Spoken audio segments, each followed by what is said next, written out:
ఈరోజు లక్ష్మీనరసింహస్వామి ఆలయంలో పూజ చేసుకోవడం జరిగింది.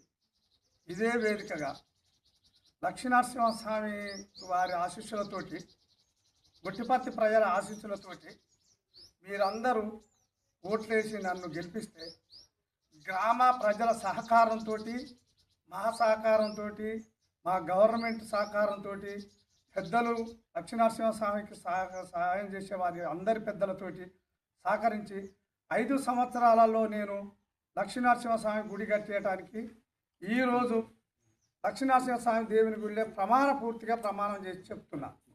గుట్ట మీద గుడి కట్టిస్తాను.